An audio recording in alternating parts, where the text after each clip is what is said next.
ಆತ್ಮೀಯ ವೀಕ್ಷಕರೇ ನಮಸ್ಕಾರ. ನಾನು ದೇವರಾಜ್ ರೆಡ್ಡಿ, ಅಂತರ್ಜಲ ತಜ್ಞ, ಚಿತ್ರದುರ್ಗದ ಜಿಯೋ ರೈನ್ ವಾಟರ್ ಬೋರ್ಡ್ ಸಂಸ್ಥೆಯ ಮುಖ್ಯಸ್ಥ. ಆತ್ಮೀಯರೇ, ನಮ್ಮ ಯೂಟ್ಯೂಬ್ ಚಾನಲ್ ತಮಗೆಲ್ಲ ಸ್ವಾಗತ. ಭಾಳಷ್ಟು ಜನರು ತೋಟ ಮಾಡುವ ಒಂದು ಜೋಶಲ್ಲಿ ಒಣಭೂಮಿ, ಕೃಷಿ ಭೂಮಿಯನ್ನು ತೊಗೊಳ್ತೀವಿ. ತಗೊಂಡಾದ ತಕ್ಷಣ ಫಸ್ಟ್ ಸ್ಟೆಪ್ ಏನು ಮಾಡ್ತಾರೆ ಅಂತಂದರೆ, ಆ ಭೂಮಿಯಲ್ಲಿ ಒಂದಷ್ಟು ದಿಬ್ಬಗಳು, ಗುಡ್ಡೆಗಳಂತ ಹೇಳ್ತೀವಿ, ಕಲ್ಲಿನ ಬಂಡೆಗಳಿರ್ತದೆ ಅಥವಾ ವ್ಯಾಲಿ ಇರ್ತದೆ.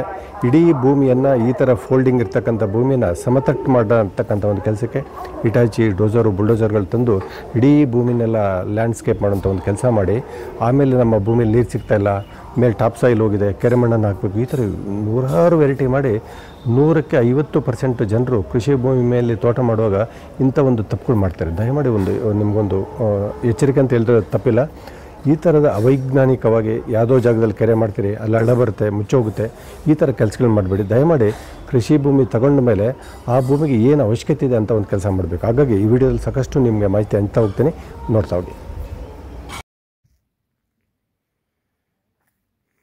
ಆದ್ಮೇಲೆ ಈ ವಿಡಿಯೋ ಮಾಡ್ತಾ ಇದ್ದೀನಿ. ಈ ವಿಡಿಯೋ ಮಾಡ್ತಕ್ಕಂಥ ಉದ್ದೇಶ ಏನಂತಂದರೆ, ಕೆಲವೊಂದು ಪ್ರದೇಶದಲ್ಲಿ ಬೋರ್ವೆಲ್ ಕೊರೆಸ್ತಾ ಹೋಗ್ತೀವಿ, ನೀರು ಬರೋದಿಲ್ಲ. ಆದರೆ ಬಾವಿ ತೆಗೆಸಿದ್ರೆ ನೀರು ಬರುತ್ತೆ ಅಂತಂದೇಳಿ ಸಾಕಷ್ಟು ವಿಡಿಯೋಗಳಲ್ಲಿ ನಾನು ಹೇಳ್ತಾ ಬಂದೆ. ಹಿರಿಯೂರು ತಾಲೂಕಿನಲ್ಲಿ ನಾನು ಇದ್ದೀನಿ. ಹಿರಿಯೂರು ತಾಲೂಕಿನಲ್ಲಿ ಈ ಒಂದು ರೈತರ ಜಮೀನು ಆಲ್ಮೋಸ್ಟ್ ಇಲ್ಲಿಗೆ ಎಂಡ್ ಆಗುತ್ತೆ. ಅಲ್ಲಿಂದ ಏನು ಕಾಣಿಸ್ತಿಲ್ಲ, ಹೈಯರ್ ಲೆವೆಲ್, ಅಲ್ಲಿಂದ ಸ್ಟಾರ್ಟ್ ಆಗಿದ್ದ ಲ್ಯಾಂಡು ಸೀದಾ ಹೀಗೆ ಬರ್ತದೆ. ಹೀಗೆ ಬಂದು ಹೀಗೆ ಬೆಂಡಾಗಿ ಸೀದಾ ಬಂದು ಈ ಒಂದು ನಾಲ, ಸ್ಟ್ರೀಮ್ ಅಂತ ಹೇಳ್ತೀವಲ್ಲ, ಈ ಸ್ಟ್ರೀಮ್ನಲ್ಲಿ ಈ ಥರ ಪಾಸ್ ಆಗುತ್ತೆ. ಈ ಸ್ಟ್ರೀಮ್ ಇರ್ತಕ್ಕಂಥ ಜಾಗದಲ್ಲಿ ಅವರು ಭೂವಿಜ್ಞಾನಿಗಳು, ಜಿಯಾಲಜಿಸ್ಟ್ ಆದವರು ಬಂದಿದ್ದಾರೆ. ಆ ಕಡೆ ಎಂಟ್ರೆನ್ಸಲ್ಲಿ ಈಶಾನ್ಯ ಮೂಲೆಯಲ್ಲಿ ಒಂದು ಪಾಯಿಂಟ್ ಕೊಟ್ಟಿದ್ದಾರೆ, ಮಧ್ಯದಲ್ಲೆಲ್ಲ ಒಂದು ಪಾಯಿಂಟ್ ಕೊಟ್ಟಿದ್ದಾರೆ. ಅದಕ್ಕೆ ಈ ಒಂದು ಜಾಗಕ್ಕೆ ಕಮ್ಸೆ ಕಮ್ ಒಂದು 1,000 ಎಕರೆ ನೀರು ಬರ್ತಿದೆ. ಈ 1,000 ಎಕರೆ ನೀರು ಬರ್ಬೇಕಾದ್ರೆ ಸುಮ್ಮನೆ ಬರಲ್ಲ.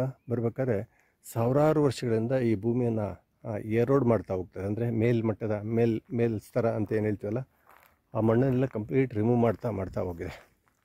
ಅದರ ಪರಿಣಾಮನೇ ಏನಾಗಿದೆ ಅಂತಂದರೆ, ಮೇಲ್ ಟಾಪ್ ಸಾಯಿಲ್ ಇಲ್ಲ. ಈ ಜಾಗದಲ್ಲಿ ವರ್ಷದಲ್ಲಿ 8 ತಿಂಗಳು ಮಳೆ ನೀರು ಹರಿತದೆ, ನೀರು ನಿಂತಿರ್ತದೆ. ಭೂಮಿಯಲ್ಲಿ ನೀರಿನ ಒಸರು ಅಂತ ಹೇಳ್ತೀವಿ, ಅಂಥ ಜಾಗ ಇಲ್ಲಿದೆ. ಅದಕ್ಕೋಸ್ಕರ ವಿಟ್ನೆಸ್ ಏನಂತಂದರೆ, ಆಪು ಅಂತ ಏನು ಕೆಲವು ಗಿಡ, ಗ್ರಾಸ್ ಸ್ಪೀಸೀಸ್ ಆಗ್ಬೋದು, ಇಲ್ಲೊಂದು ಕೆಲವು ಗ್ರಾಸ್ ಕಾಣಿಸ್ತಿದೆ, ಇದಾಗ್ಬೋದು. ಇದೆಲ್ಲ ನೀರಿನಲ್ಲಿ ವಾಟರ್ ಲೋವಿಂಗ್ ಪ್ಲ್ಯಾಂಟ್ಸ್ ಇವೆಲ್ಲ. ಇಂಥ ಜಾಗದಲ್ಲಿ ಈ ಥರ ಇಂಡಿಕೇಷನ್ಸ್ ಇದ್ದರೆ ಖಂಡಿತ ಬಾವಿಗಳನ್ನು ತೆಗಿಲಿಕ್ಕೆ ಇದೊಂದು ಸೂಕ್ತವಾದ ಜಾಗ. ಎಲ್ಲಿ ಇಂಥ ಒಂದು ಇಂಡಿಕೇಷನ್ಸ್ ಇರ್ತದೆ, ಈ ಜಾಗದಲ್ಲಿ ನೀವು ಬಾವಿ ತೆಗೆದರೆ ಖಂಡಿತ ನೀರು ಸಿಗುತ್ತಾನೆ.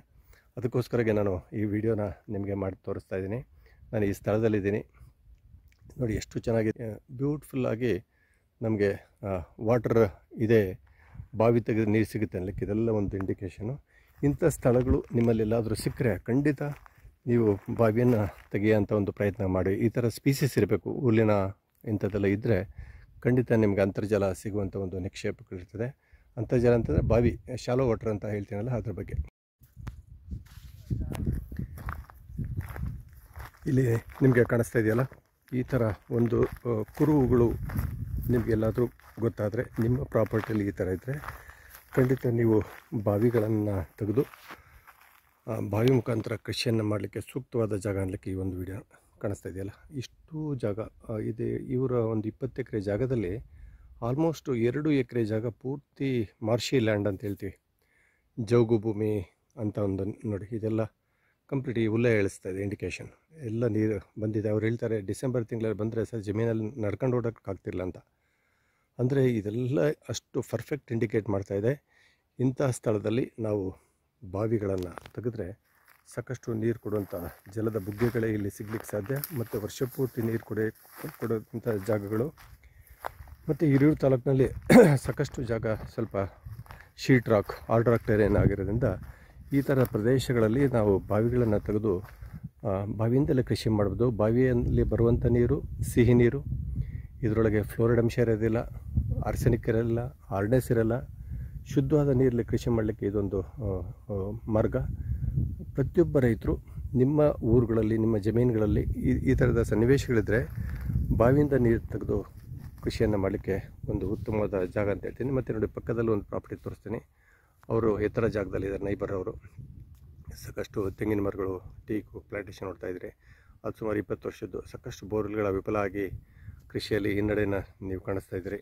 ಮತ್ತು ಈ ಕಡೆ ಈ ಒಂದು ವ್ಯಾಲಿಯ ಈ ಕಡೆ ನೋಡಿದ್ರೆ ರಿಸರ್ವ್ ಫಾರೆಸ್ಟ್ ಜಾಗದಲ್ಲಿ ಬರುವಂಥ ಗಿಡ ಮರಗಳು. ಈ ಥರ ಎರಡೂ ಕಡೆಗಳಲ್ಲಿ ಬಂದಂಥ ಅಷ್ಟು ಮಳೆ ನೀರು ಇದೇ ಪ್ರದೇಶಕ್ಕೆ ಬಂದು ಹರಿದೋಗುವಂಥ ಸ್ಥಳದಲ್ಲಿ ನಾವು ತೆರೆದ ಬಾವಿಗಳಿಗೆ ಹೋದರೆ ಹೆಚ್ಚಿನ ರಿಸಲ್ಟನ್ನು, ಫಲಿತಾಂಶವನ್ನು ಕೊಡಲಿಕ್ಕೆ ಸಾಧ್ಯ ಅನ್ನಲಿಕ್ಕೆ ಈ ಒಂದು ವಿಡಿಯೋ ಮಾಡ್ತಾಯಿದ್ದೀನಿ. ನಮಸ್ಕಾರ ವೀಕ್ಷಕರೇ. ಈ ಒಂದು ವಿಡಿಯೋ ಮಾಡ್ತಕ್ಕಂಥ ಸ್ಥಳ ಬಂದು ಹಿರಿಯೂರು ತಾಲೂಕಿನ ಈ ಕಡೆ ದಸೂಡಿ ಅಂತ ರಸ್ತೆಯಲ್ಲಿ ಬರುವಂಥ ಒಂದು ಸ್ಥಳ. ಇದು ದಿಂಡಾವರ ರಸ್ತೆಯಲ್ಲಿ ಬರ್ತಕ್ಕಂಥ ಒಂದು ಪ್ರಾಪರ್ಟಿ ಇದು.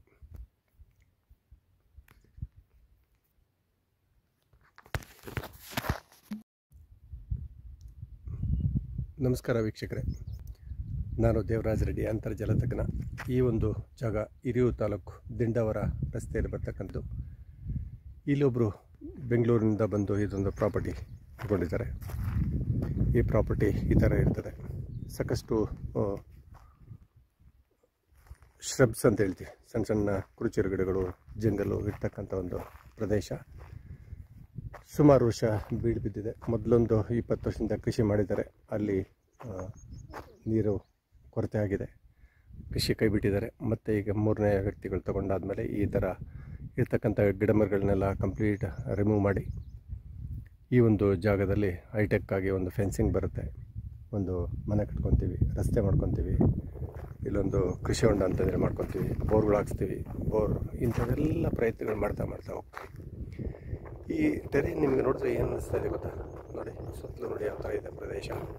ಪೂರ್ತಿ ಒಂಥರ ಹುಲ್ಗಾವಲು ಪ್ರದೇಶ, ಗ್ರಾಸ್ ಲ್ಯಾಂಡ್ ಅಂತ ಹೇಳ್ತೀವಲ್ಲ ಆ ಥರದ ಟೆರೇನ್ ಕಂಪ್ಲೀಟ್. ನೋಡಿ, ಬೋಳ್ಗುಡ್ಡಗಳು, ಸಾಯಿಲ್ ಪ್ರೊಫೈಲ್ ಅಂತ ಹೇಳ್ತೀವಿ. ಮಣ್ಣಿನ ಥಿಕ್ನೆಸ್ ಎಷ್ಟಿದೆ ಅಂತಂದರೆ ಕೆಲವು ಕಡೆ 1 ಅಡಿ, ಅರ್ಧ ಅಡಿ, ಕೆಲವು ಕಡೆ ಇಲ್ಲವೇ ಇಲ್ಲ. ಟಾಪ್ ಸೈಲ್ ಕಂಪ್ಲೀಟ್ ಎರಡಾಗಿರ್ತಕ್ಕಂಥ ನೀವು ನೋಡ್ಬೋದು. ಆ ಜಾಗದಲ್ಲಿ ಮಣ್ಣೇ ಇಲ್ಲ.